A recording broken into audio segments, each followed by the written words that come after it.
පුංචි වීඩියෝ එකක් කරන්න කියලා හිතුණා. මොකද අපේ පන්සල් වලට ගැරහීම් අනන්ත ප්‍රමාණ විදිහට සිදුවෙන මේ වකවානුව තුල අපගේ ස්වාමීන් වහන්සේලා තාමත් ಭಾರತෝර වැඩ කොටසක් මේ නායයන් පිළිබඳව වැඩ කටයුතු ගොඩාක් කරනවා. මම වීඩියෝස් ගොඩක් දැක්කා. සමහර සෝමෙන් තුල වැලියක් දිනවා, වැලි කොට්ට කරේ තියාගෙන ගිහිල්ලා පිළිසකර කරන්න උදව් කරනවා. ඒ වගේ ස්වාමීන් වහන්සේලා සහ අපේ මහා ජනතාව මේකට කැප වෙලා වැඩ කරපු රණවිරුවන් පොලිසියයි ත්‍රිවිධ හමුදා සියලුම නිලධාරීන්ට මං හිස නම ආචාර කරනවා. ඒ වගේම මේ අවස්ථාවේදී තමන්ගේ NGO මුදල් වලින් නඩත් වෙන සමහරක් අසික්කිත NGO නඩයන් තුච්ච විදිහට අපේ බුද්ධ ශාසනයට ගැරහීම් කරනවා.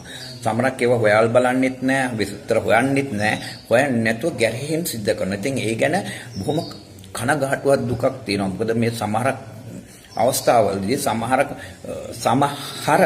දේශපාලන නිසා සමහරක් NGO නඩයන් විසින් අපේ බෞද්ධ ගමට ඉතාමත් තුච්ච විදිහට සැලකීම් කරන්නේ.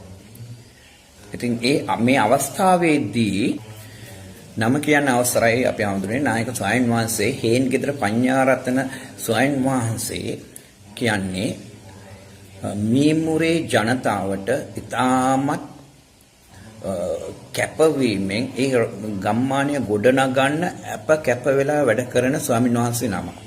ඒ අනිත් ස්වාමීන් වහන්සේලාත් එකතු කරගෙන එම ගම්මානයේ ගොඩාක් වැඩ කටයුතු වල මා දන්නා පමණින් සමහරක් අවස්ථාවල මම දන්නා පමණින් ගොඩාක් දේවල් වලට උදව් කරනවා.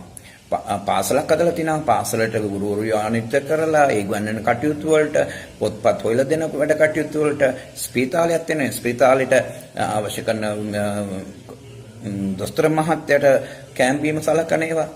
ඒ ගොඩාක් කටයුතු මේ මීමුර ආරණ්‍ය සේනාසනයේ විසින් වැඩ කටයුතු කරනවා. ඉතින් එවැනි කැපවීම වැඩ කරන ස්වාමීන් වහන්සේලාට හොයන්න බලන්න නැතුව මේ gossip 99 කියන ඔවුන් ප්‍රකාශ කළා තියෙන බොරු චෝදනාවල් මම තරයෙන්ම හිලා දකිනවා. මොකද හේතුව එම ස්වාමීන් වහන්සේලා ඊටාම කැපවීම වැඩ කටයුතු කරන මට මතකයි මේ ආපදාව ලකුණේ වෙලාවේ මම අපේ නායක ස්වාමීන් වහන්සේව සම්බන්ධ කර ගැනීමට කීපවරක් මම උත්සාහ කළා.